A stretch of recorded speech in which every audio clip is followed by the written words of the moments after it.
አንዲት ተራ የጽዳት ሰራተኛ ባልተጠበቀ ሁኔታ የታዋቂ ኮከብ ፍቅረኛ ትሆናለች።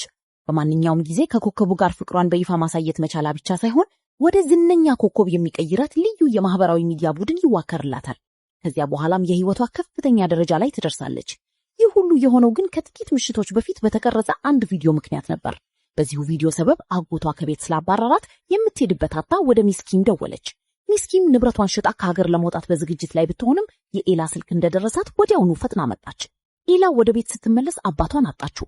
በመደናገጥ ውስጥ ሆናም በስህተት የአንድ ሽማግሌ ሰው መኪና ውስጥ ገባች። ሽማግሌው በኢንተርኔት ላይ ስለሚወራው ነገር ግድ እንደሌለውና ኤላን ማግባት ብቻ እንደሚፈልግ ነገራት። ኤላ ከመኪናው ለመውረድ ብትሞክርም ሽማግሌው በሩን ቆለፈው። ሚስኪን ኤላ መኪና ውስጥ ስትገባ አይታ የተከታተለቻቸውን በመሄድ የሽማግሌውን መኪና አስቆመችው። ኤላንም ከመኪናው አስወጣቻት። ለራሷና ለአባቷ የወደፊት ህይወት ስትል ኤላ ወዲያውኑ የሚስኪንን ቅድመ ሁኔታዎች እንደምትቀበልና የምትላትን ሁሉ እንደምታደርግ ተናገረች። ሚስኪን በዚህ በጣም ተደስታ ውል ለመፈረም በማግስቱ ወደ ኩምባንያው እንድትመጣ ነገረቻት። ከዚያ በኋላ ሚስኪን መልካሙን ዜና ለሃሪ ያጋራችው። በወቅቱ የኤላ ምስኪን አባት የነበረው በሃሪ መኪና ውስጥ ነበር። ሃሪ በኢንተርኔት ላይ ያለውን ቪዲዮ እንድታጠራለት ፈልጎ ቀደም ሲል ኤላን ሊጠይቃት ሄዶ ስለነበር ስለ ቤተሰቧ ሁኔታ ያውቃል። ምስኪኑ አባቷ ወንበር ላይ ብቻውን ተቀምጦ ሲያየው ወደ መኪናው አስገብቶት ነበር። አልፎ ተርፎም የራሱን ጫማ ሰጠው። ከዚያ በከተማው ካዞረው በኋላ ወደ ቤቱ አደረሰው። አባቷ በአዲሱ ጫማ ተደስቶ ከመኪናው ወረደ። ኤላም ወደ ቤት ልታስገባው ስትል ግን አጎታቸው ዕቃዎቻቸውን በሙሉ ውጭ ጥሎባቸው ነበር። በመሆኑም ሁለቱ በግቢ ውስጥ በሚገኘው መጋዘን ውስጥ ለመቆየት ተገደዱ። በማግስቱ ኤላ በማለዳ ወደ ሚስኪን ኩባንያ ደረሰች። ሁለቱም የሥራ ስምምነቱን መወያየት ጀመሩ። ኤላ እሷና አባቷ በህይወት ለመቀጠል ክፍያ እንደሚያስፈልጋት ነገረቻት። ሚስኪን ይህ በእርግጥም የተካተተ መሆኑን ገለጸችላት። በመሃል ሚስኪን ስልክ ተደውሎላት ለጥቂት ጊዜ ወጣች። በዚያ ቅጽበት ሃሪ ወደ ስብሰባው ክፍል ገባ። እሱ ከኤላ ጋር ይህን ድራማ ለመስራት ምንም ፍላጎት አልነበረውም። ኤላም ለዚህ የተስማማችው ከነሱ ገንዘብ ለማግኘት ብቻ እንደሆነ ስላሰበ አዋረዳት። ኤላም በቁጣ ከኩባንያው እየወጣች እንደ ሃሪ ካለ ሰው ጋር አብራ መስራት እንደማትችል ተናገረች። ሚስኪን ሃሪ ኤላን አባሮ መውጣቱን ስትሰማ በጣም ተቆጣች። እሱን ለማዳን ሌሊት ከቀን እየለፋች ሲሆን እሱ ግን ኩራት በሚለው ከንቱ ስሜቱ ምክንያት ለኤላ አንገቱን ለመድፋት ፈቃደኛ አልነበረም። ከዚህ በኋላ ነው ሃሪ ትንሽ መጸጸት የጀመረው። ኤላ ወደ ቤት ከተመለሰች በኋላም ከምስኪን አባቷ ጋር በመጋዘን ውስጥ መኖሯን ቀጠለች። በሷ ላይ የሚሰነዘረው የኢንተርኔት ስድብና ወቀሳ ከቀን ወደ ቀን እየተባባሰ ሄደ። አልፎ ተርፎም ስሟና አድራሻዋ ይፋ ሆነ። በዚህም ምክንያት አጎቷ ይበልጥ በከፋ ሁኔታ ይሰድባት ጀመር። አባቷም ክፍሉ በጣም ቀዝቃዛ ስለነበር ታመመ። እነዚህ ሁሉ መከራዎች ኤላን ከፍተኛ ስቃይ ውስጥ ከተቷል። በመጨረሻም ኤላ የሽማግሌውን የጋብቻ ጥያቄ ከመቀበል ውጪ ሌላ አማራጭ አጣች።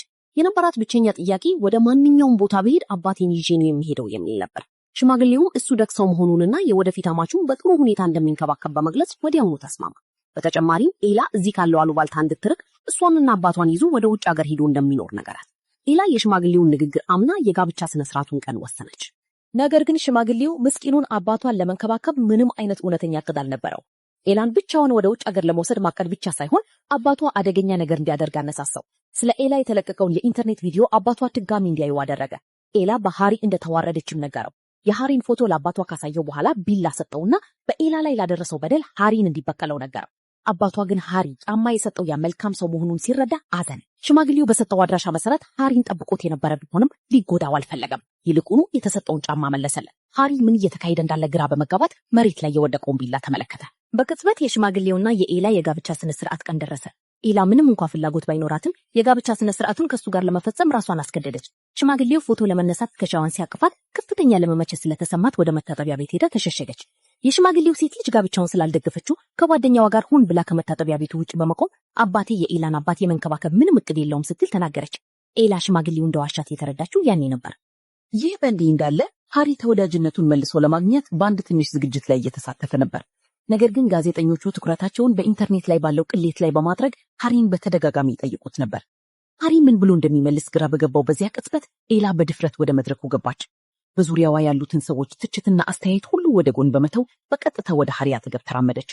ከዚያም ማይክሮፎኑን ከሃሪ እጅ ላይ በድፍረት ተቀብላ እኔ የሃሪ ፍቅረኛ ነኝ ስትል ለሁሉም ሰው በይፋ አወጀች።